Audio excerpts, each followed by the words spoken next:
The following presentation is for mature audiences only. Who are you? He's a fine man. All hell is broken loose. He's a great broadcaster. He's a very powerful guy. Absolutely brilliant. Feared by men, adored by women. He's a smart boy. It's patriotic. It's no big deal. It's the end of the world. I might as well tell you now. He's a monkey. And how you doing, ladies and gentlemen, boys and girls, children of all ages? Welcome in to another edition of The Wild Side with Eric Clark.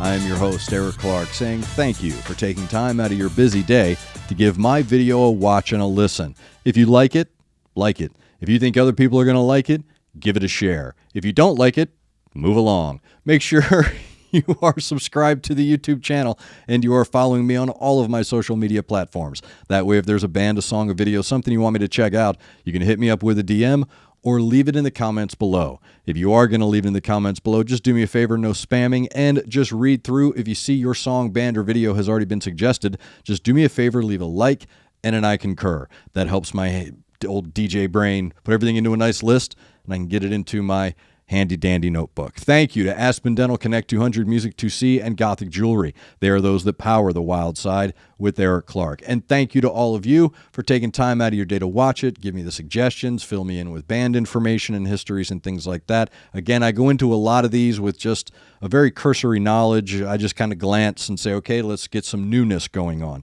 I don't want to get too involved. I don't want spoilers, if you will. So I just try to click the link and then we go from there. And that's what we're going to do today. Today we're checking out a Mongolian folk metal band called The Who. They've been suggested before, but somebody sent me a link to their track Wolf Totem featuring Jacoby Shaddix of Papa Roach. I really dig his vocals, and I'll explain that towards the end. But we're going to check out a track. It is Wolf Totem featuring Jacoby Shaddix of Papa Roach. Here we go.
like that.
That was very well done.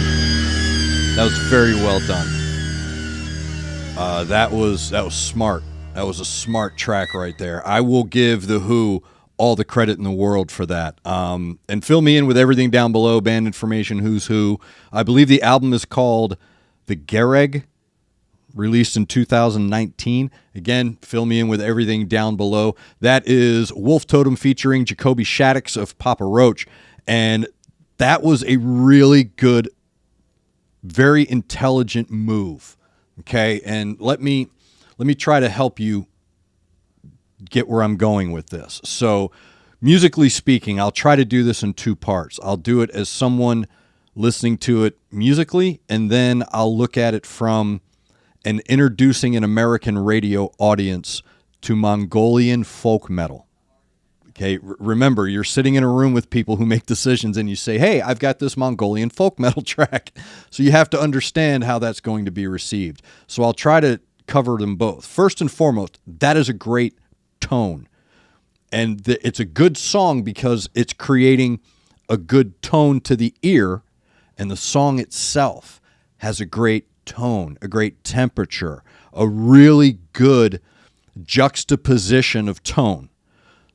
The song is containing both light and dark, and they're really good about blending the two, and especially good about putting those traditional instruments, the names of which I do not know. So again, help me out down below.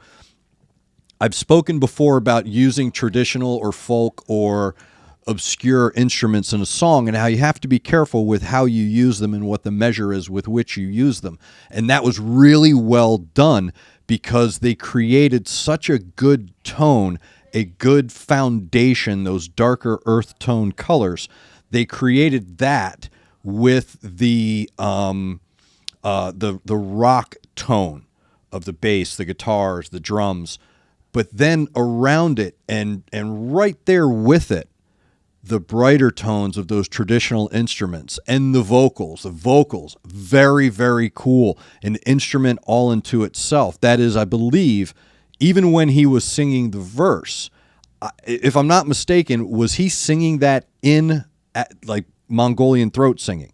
Like even the verses, he was doing the Mongolian throat singing, and then the other singer came in with the extended note throat note, or whatever you want to call it. Again, I'm going to claim ignorance to a lot of what they're doing, but I will say, when you're singing, whether it's metal, whether it's opera or whatever, there is a danger zone, and the danger zone can really hurt you as a singer. It's because you're using the wrong muscles to put the notes through. You're straining muscles that shouldn't be used instead of using your core and your nasal passages to create different shapes and sounds along with your mouth. You're using the scratchy part, the throat. And even though it's throat singing, there's far more to it than just throat singing because you have to protect your instrument. So again, those two gentlemen singing in that fashion, that way, tell me that they know what they're doing. They are obviously elevated in that ability to sing that way. Now, here's why I say this is a smart song. Now let's go to how do you introduce the world, the American radio audience, to The Who? How do you put something out there that's going to be digested easily by the throngs of American radio people? Again, we're shooting buckshot, not bullets. That's something you have to remember. And people listen to radio in 15-minute increments. So you have to make sure that what you're using in that programming during drive time is effective and it's going to have its impact.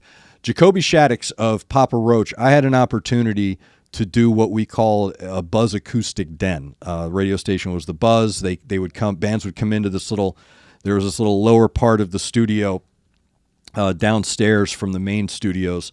There, we found this little storage room, and it had wood paneling, and it looked really super retro 1970s. So we turned it into an acoustic den, and we had it all rigged up, built a little riser, and we brought in some old couches and beanbag chairs and stuff like that, and had it set up to where the band would come in, sit on the dais or on the little stage, and then the winners, the audience that we gave out passes for on air, they would just come in, sit down on the couch. Look, it was a really super cool environment. Then they would do the meet and greet, do the interview with the DJs and stuff like that. Just a really super cool, chill time.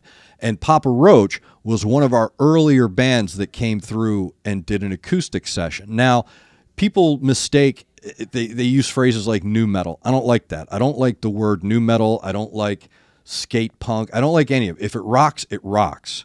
I'm from a world where there's rock and light rock. That's it.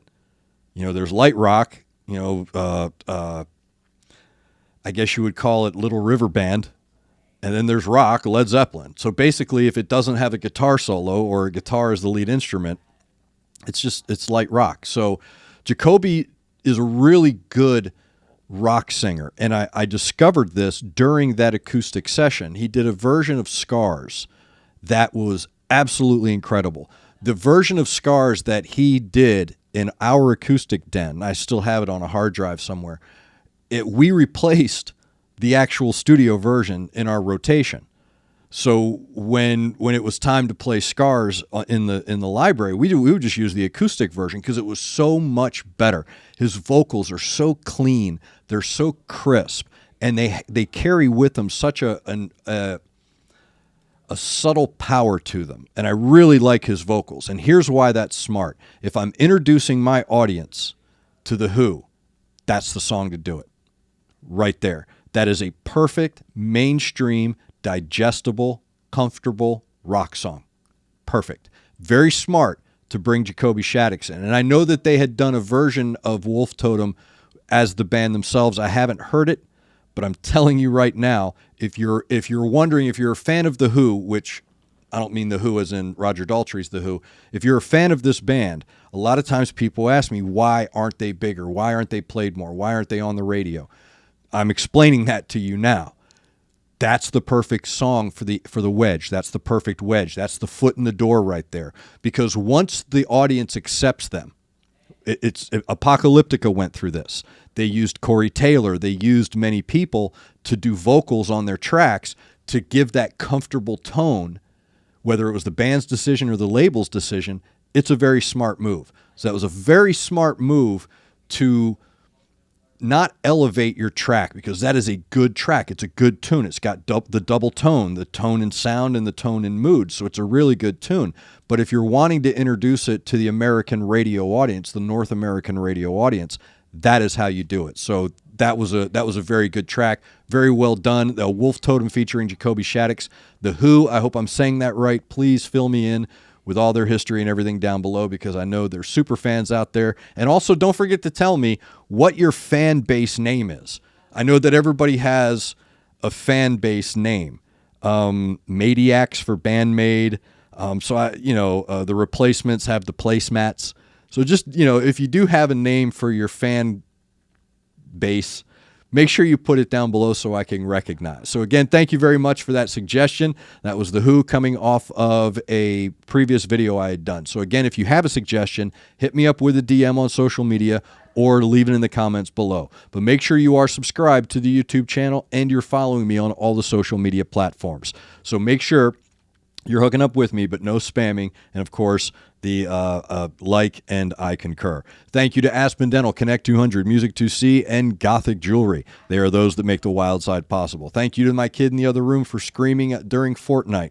Something came out, so everybody's got to be playing it. So I apologize for that. Make sure you're looking out for each other. Make sure you're looking out for your neighbor. Try to do at least one good thing a day. I am Eric Clark, and this has been The Wild Side.